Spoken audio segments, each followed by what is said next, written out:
Assalamualaikum warahmatullahi wabarakatuh. Di sini saya Muhammadun Manghadi sebagai host. Ibu, namanya siapa, Bu? Nama Ibu Marti Septia Kurniawati, tapi biasanya dipanggilnya Bu Tia. Oh, jadi Ibu Tia ya?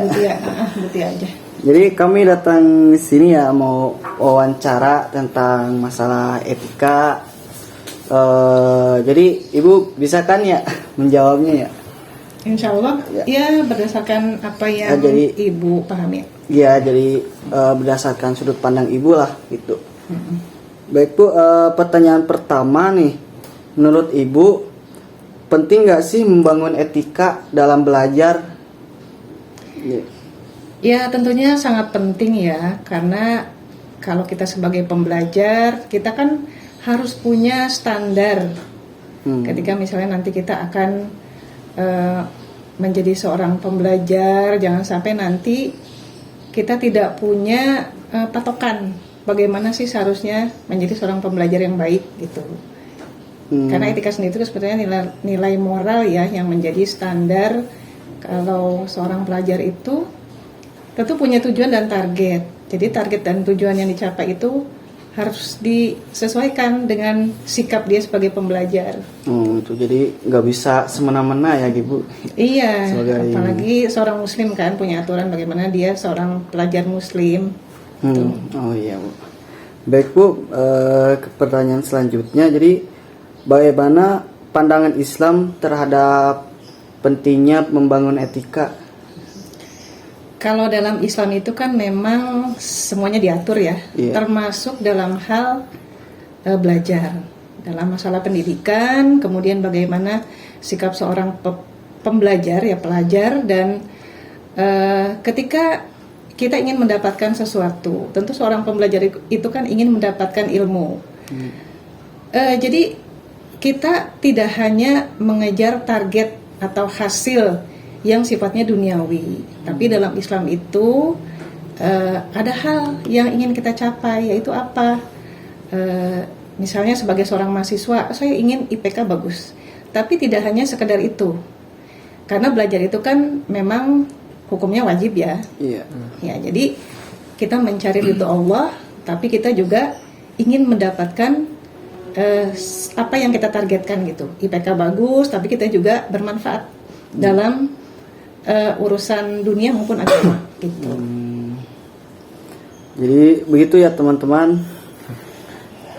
Pertanyaan selanjutnya, jadi apa saja sih nilai-nilai dan prinsip etika dalam belajar yang dianjurkan dalam Islam itu?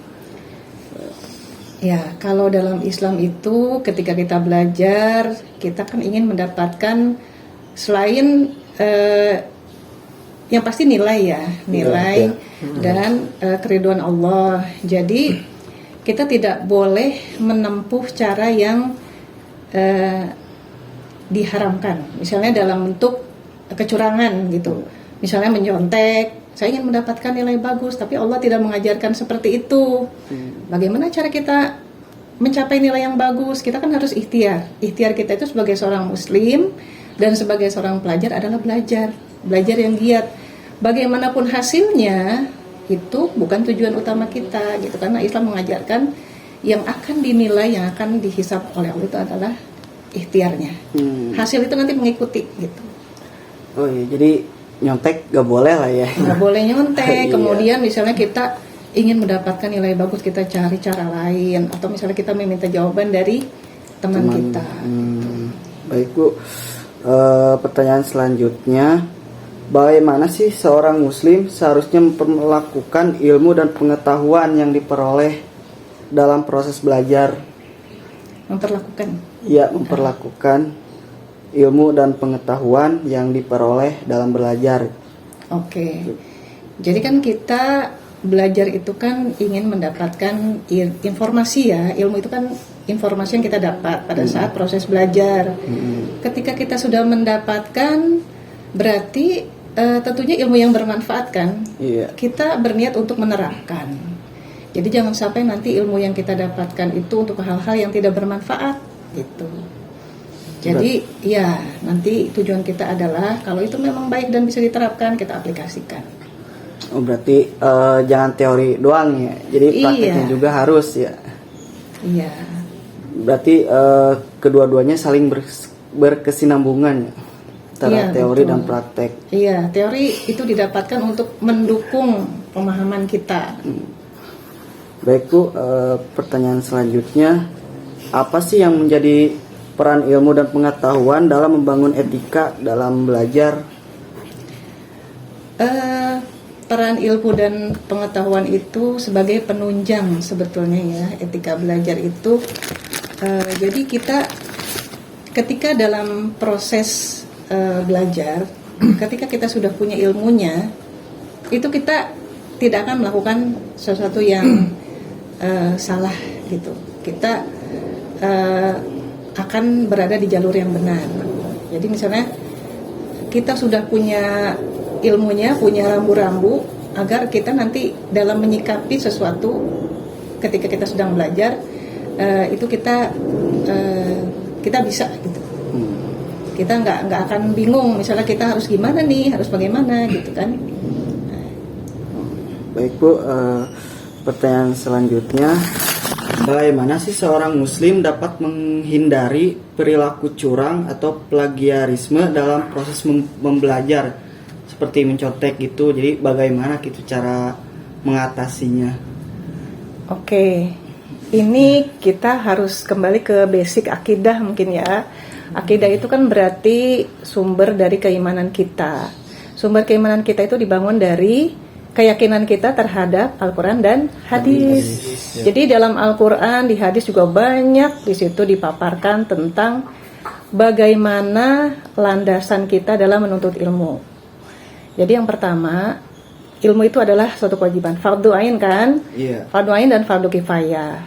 Jadi kalau kita sudah tahu bahwa menuntut ilmu itu wajib, berarti kan kita melakukan semaksimal mungkin karena Allah.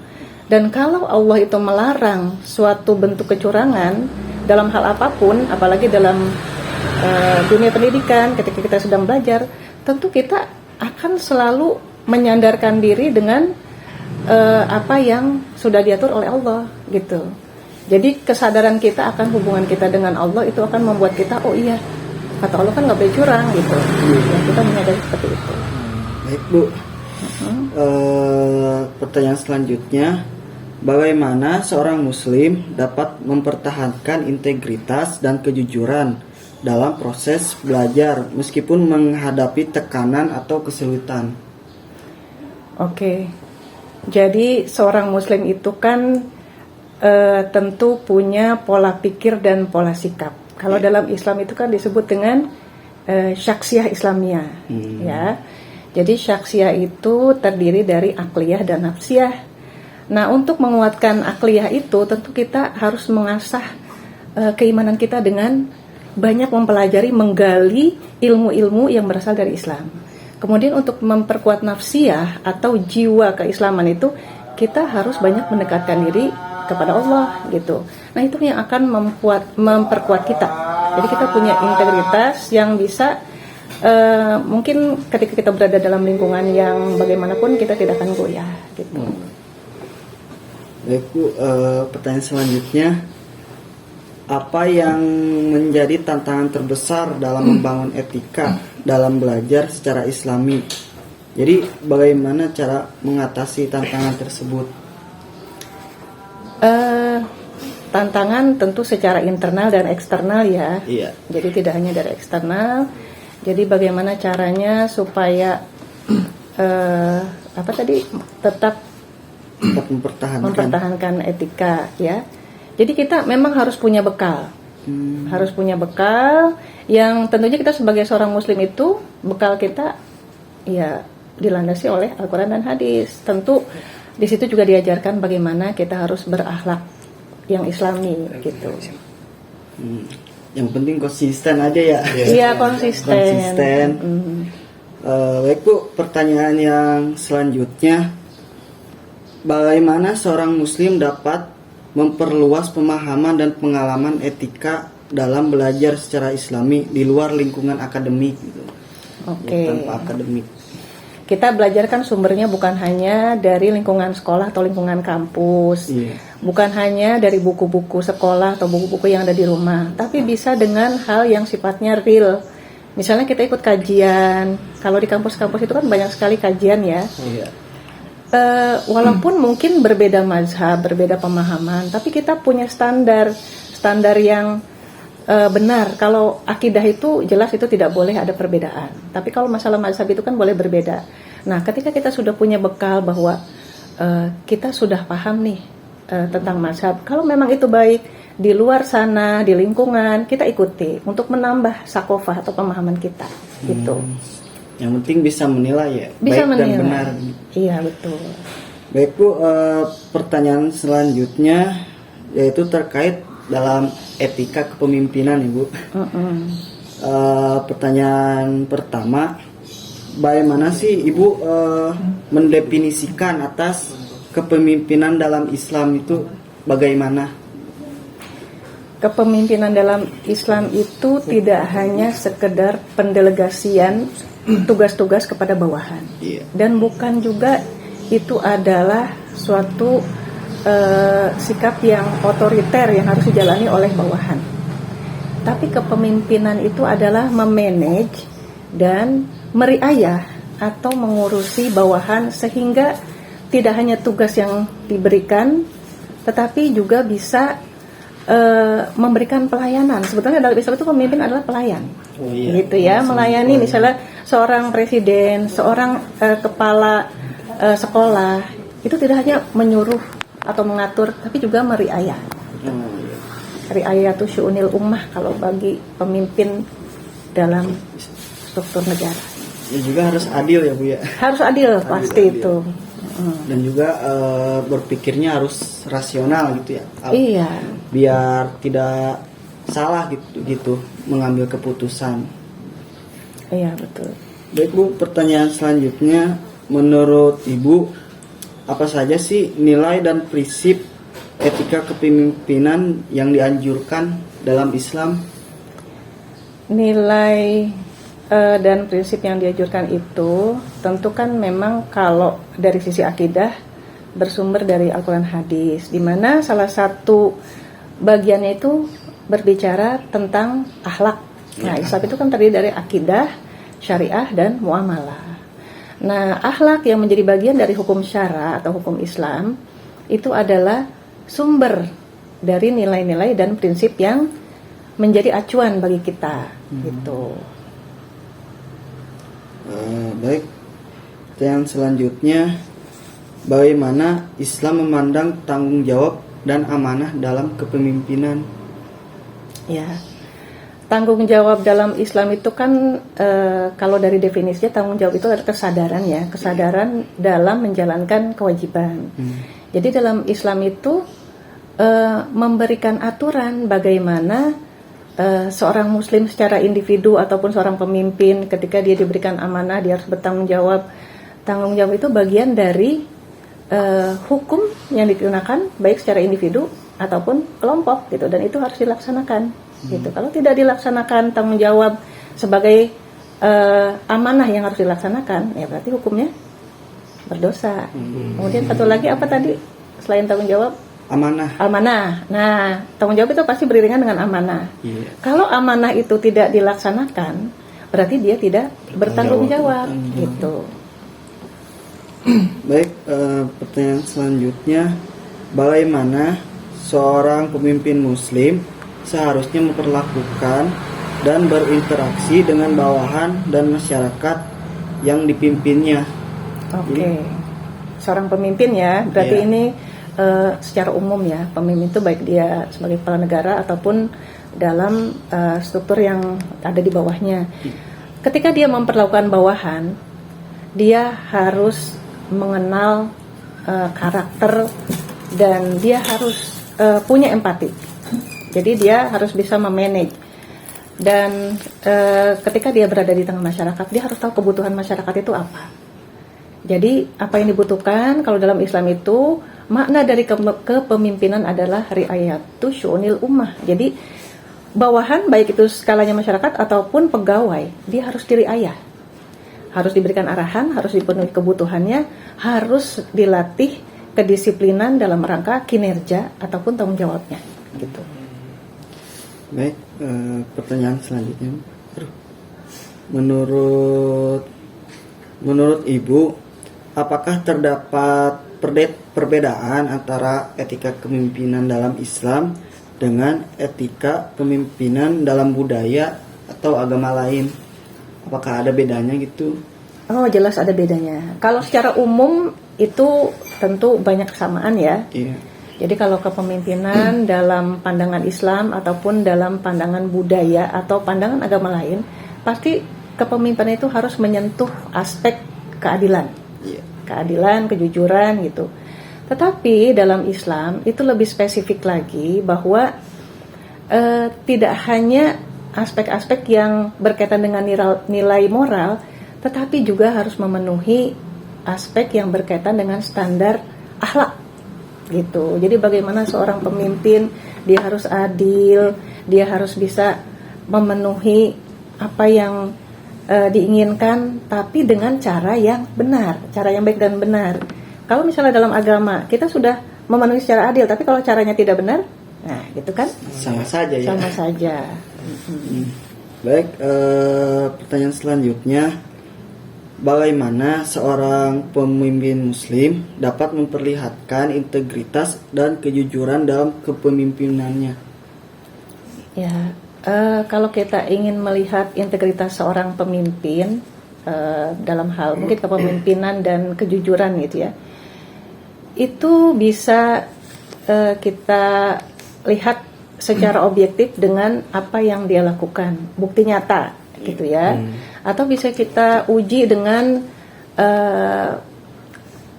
suatu permasalahan dan apakah dia bisa menyikapi permasalahan itu dengan pemahaman Islam gitu. Jadi misalnya apakah orang ini jujur atau tidak, kita bisa lihat dari bagaimana dia bersikap, bagaimana ketika dia bekerja, kinerjanya gitu kan, bisa dilihat secara kasat mata ataupun dengan cara tertentu ya. Kalau dalam mungkin dunia kerja ataupun dalam Islam itu banyak variabel yang bisa mengukur hal itu. Baik Bu, pertanyaan selanjutnya, bagaimana sih seorang muslim dapat memimpin dengan bijaksana dan adil tanpa menimbulkan diskriminasi atau ketidakadilan? Sekarang kan banyak tuh di negara mana yang dengan kebijakannya kan mendapatkan diskriminasi, baik itu internal ataupun eksternal. Jadi bagaimana pendapat Ibu? Ini pemimpinnya muslim ya tadi ya? Iya. Oh, pemimpin. Oke, pemimpin muslim. Kalau seorang muslim sebagai pemimpin, dia harus tahu kriteria pemimpin dalam Islam itu seperti apa. Ada kriteria umum dan kriteria khusus. Tentunya seorang muslim itu kan dia harus adil, harus punya wawasan yang luas, tidak boleh memiliki sikap yang tentu diskriminasi ya. Kalau adil itu kan dia tidak akan melakukan diskriminatif terhadap orang yang tidak sejalan atau tidak sepemahaman. Kalau dalam Islam, dulu kan pernah ada ya, ketika Islam itu memimpin selama 13 abad, kita bisa merasakan atau bisa melihat kalau dari sejarah bagaimana adilnya beberapa sahabat dan khalifah setelahnya gitu kan. Jadi semua yang ada di benua Eropa itu merasakan keadilan dari kepemimpinan seorang muslim. Mungkin pernah lihat atau baca sejarahnya ya. Ketika sebelum masa Utsmani, Islam itu memimpin 2/3 dunia dan semua merasakan keadilan karena punya prinsip dari pemimpinnya itu, bahwa ketika saya memimpin, saya harus adil. Tidak boleh ada perbedaan antara kalau memang penyebutan itu kafir zimmi ya. Kafir zimmi bagi non-muslim itu harus diperlakukan adil. Gitu. Kalau dia paham konsep kepemimpinan dalam Islam itu harus seperti itu. Pertanyaan terakhir nih Bu. Jadi menurut Ibu apa sih tantangan terbesar dalam membangun etika kepemimpinan dalam Islam? Jadi bagaimana cara mengatasinya? Oke. Ini mulai dari kesadaran ya. Kesadaran dia itu sebagai seorang pemimpin, terutama individu, memimpin dirinya sendiri. Ya, berarti tanggung jawab terhadap dirinya. Kalau dia sudah punya suatu pemahaman yang utuh tentang bagaimana tanggung jawab dirinya terhadap diri sendiri dan orang lain, dia itu akan mempunyai jiwa kepemimpinan. Dalam arti begini, kalau saya sudah bisa bertanggung jawab tentu terhadap apa yang dia lihat, ketika ada sesuatu yang itu menjadi tanggung jawabnya, dia akan bisa menjadi leader di situ, gitu. Jadi dengan kesadaran, kemudian menguatkan tadi ya dasar dalam pribadi dia. Kepribadian itu kan sebetulnya kalau dalam Islam gabungan antara akliyah dan nafsiyah. Jadi syaksiyahnya itu harus dibangun dulu, gitu. Jadi syaksiyah Islamiyahnya, kepribadian Islam itu harus kuat dulu agar dia bisa memimpin orang lain. Baik Bu, terima kasih telah meluangkan waktu untuk kami untuk mengemukakan pendapat Ibu. Jadi terima kasih. Wassalamualaikum warahmatullahi wabarakatuh. Waalaikumsalam warahmatullahi wabarakatuh.